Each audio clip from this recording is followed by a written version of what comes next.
based on her policy positions, $1.5 trillion of this kind of spending porn, the American people are looking at the Congresswoman and saying, with respect, she must be bilingual. She must speak English and stupid. The U.S. Senate is once again in a standoff, and this time, Senator John Kennedy isn't mincing words. In a fiery floor speech, Kennedy called the ongoing government shutdown bone-deep stupid and accused the socialist wing of the Democratic Party, led by Congresswoman Alexandria Ocasio-Cortez, of holding the government hostage over $1.5 trillion in new spending. But what's really going on here? Is this just political theater or a deeper fight over the direction of America's fiscal policy? Kennedy opens with sarcasm, calling the shutdown proof that human evolution is slow. But behind the humor, his message is clear. He sees the standoff as a product of pure politics, not policy. He claims that the Democratic Party is being driven by its leftmost wing, what he calls the socialist wing. In his words, AOC is the quarterback of that faction, even more influential than Senate Majority Leader Chuck Schumer.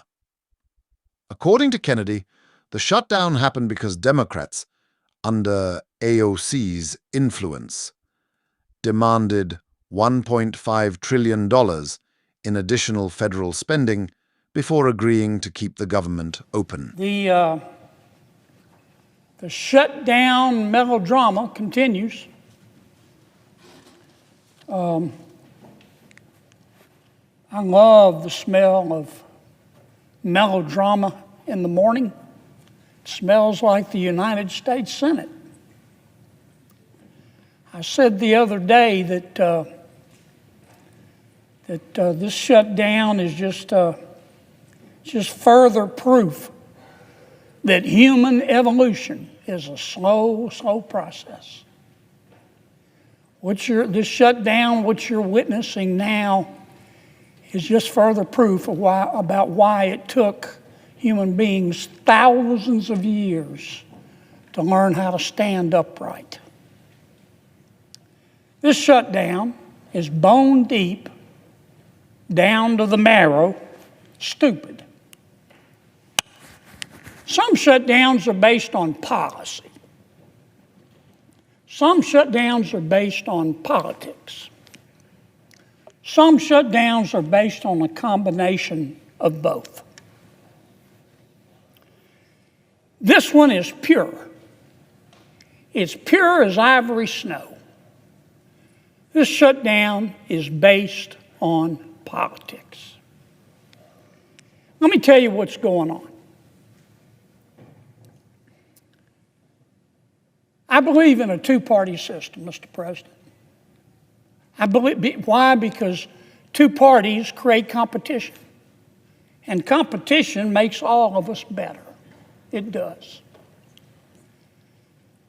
The Democratic Party, the opposite of my party, the Republican Party, the Democratic Party is competing within itself right now. And there is a distinct wing of the Democratic Party that is winning that competition. If I wanted to use a pejorative expression, I would call it the loon wing of the party. The loon wing of the Democratic Party. Or you might call it the Bolshevik wing of the Democratic Party. I think a more accurate description is to call it the socialist wing of the Democratic Party. I think that's fair. Now, I'm not saying that all of my Democratic friends are socialists. But there is clearly a wing of the Democratic Party that can only be described accurately as the socialist wing of the party. And that party is in ascendancy. That party is in control. Now, my friend Senator Schumer is the leader of the Democrats in the United States Senate. And he, of course, has instructed his colleagues to vote to shut down government. And Senator Schumer has been criticized for that. And I understand. I don't agree with him. I think he made a mistake. But I don't think Senator Schumer is the leader of this effort. I don't. I think Senator Schumer, like many of his colleagues, would like to be loved by everybody in the party, and he would like to be loved by the socialist wing of his party. And I do think that's part of what is motivating this shutdown, and that's why I say it's all about politics.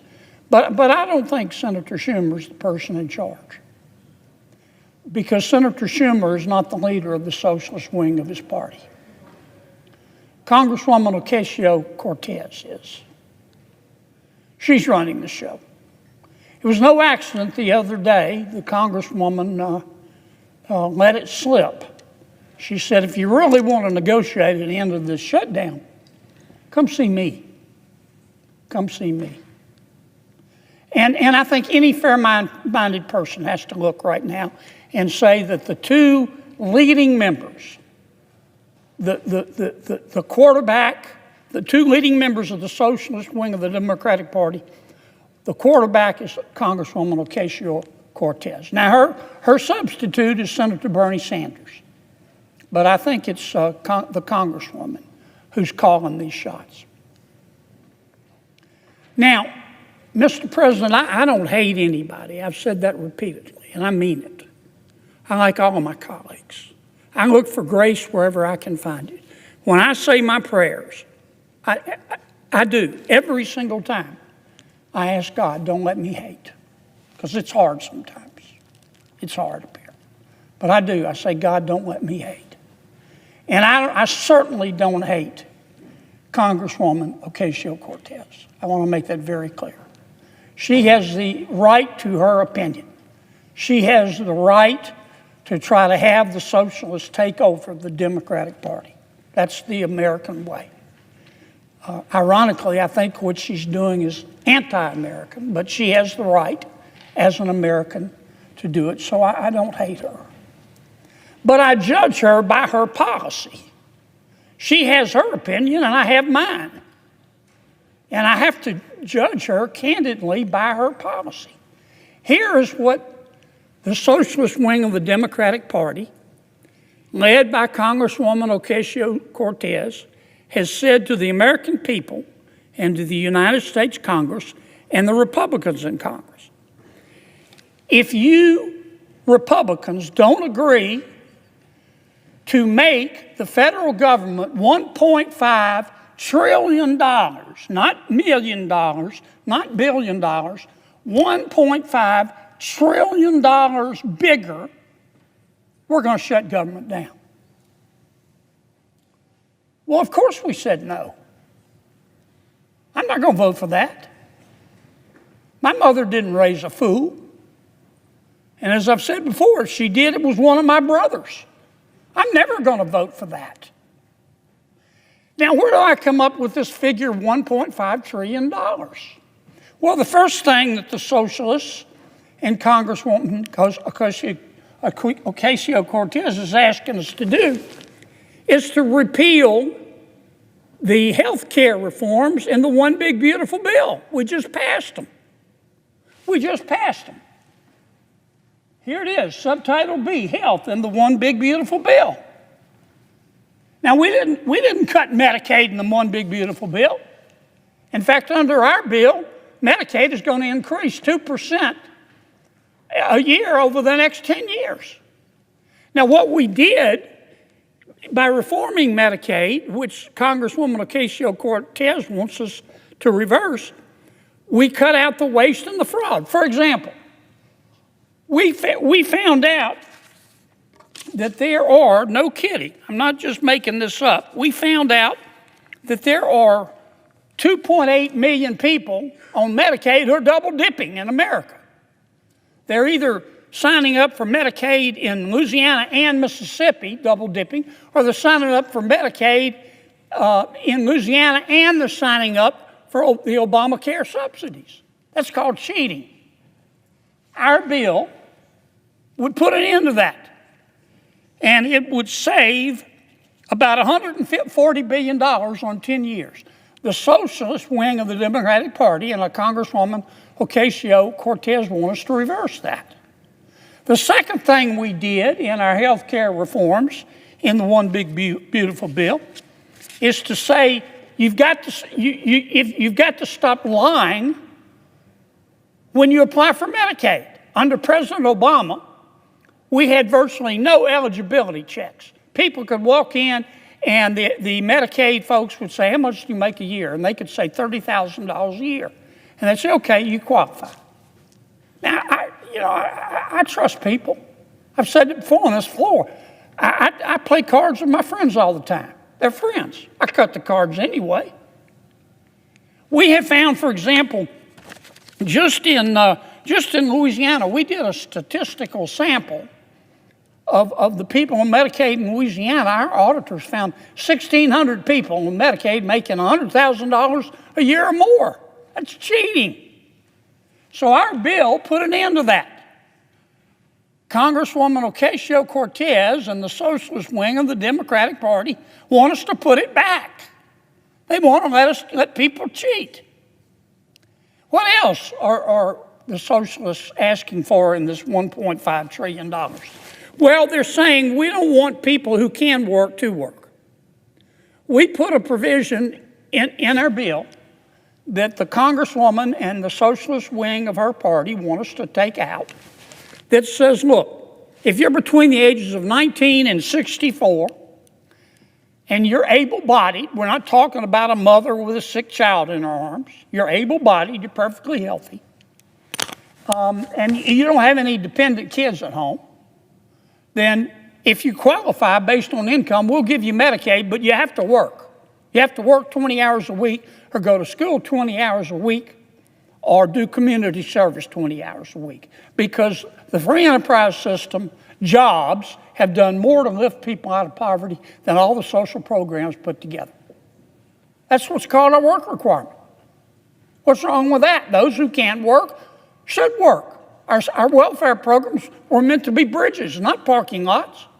Congresswoman Ocasio-Cortez and the socialist wing of her party want us to reverse all of that. All we're asking for is just further negotiate. And Congresswoman Ocasio-Cortez, who has done a stellar job in rising to the leadership of her party as a member of the socialist wing, they're about to elect a socialist mayor of New York. I think Mr. Mamdani's going to win. They have said to our request, let's just continue the status quo for 6 more weeks. They said, we'll give you 6 more weeks if you will give us $1.5 trillion. That's what they're demanding. And that's why we're shut down. Now, let me say it again, Mr. President. I don't hate anybody. This is America. I sure don't hate the Congresswoman. She is entitled to her opinion, but I'm entitled to mine. And she can criticize my policy positions, but I'm entitled to criticize hers. And I'm here to tell you, Mr. President, in front of God and country, based on her policy positions that she's demanding, based on her policy positions that she is demanding, that I just outlined, $1.5 trillion of pure, unadulterated spending porn. Based on that demand, based on her policy positions, the American people are looking at her and saying, this person has single-handedly put an end to dumb blonde jokes. Because that is the craziest thing I've ever heard. Based on her policy positions, $1.5 trillion of this kind of spending porn, the American people are looking at the Congresswoman and saying, with respect, she must be bilingual. She must speak English and stupid. And that's why we're not agreeing to it. Now, I know every one of my Democratic colleagues. And I know more than half of them know better.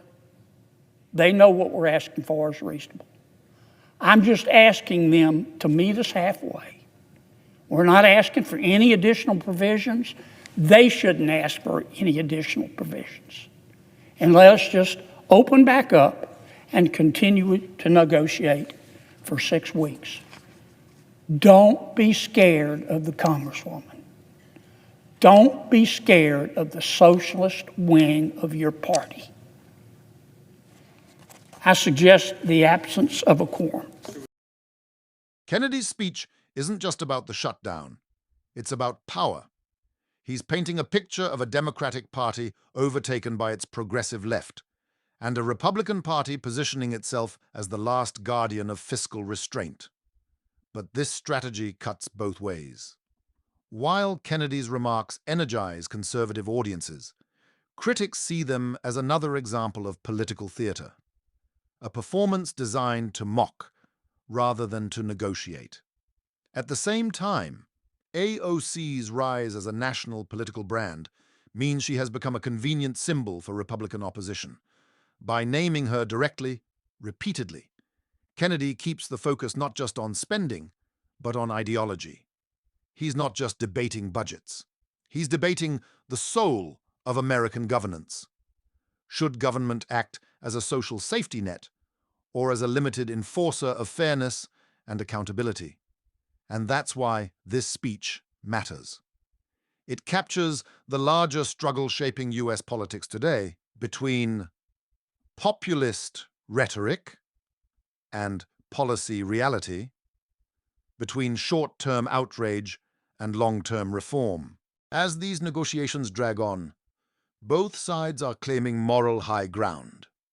But for millions of Americans, federal workers, contractors, and families depending on government programs, the politics of shutdowns always hit home first.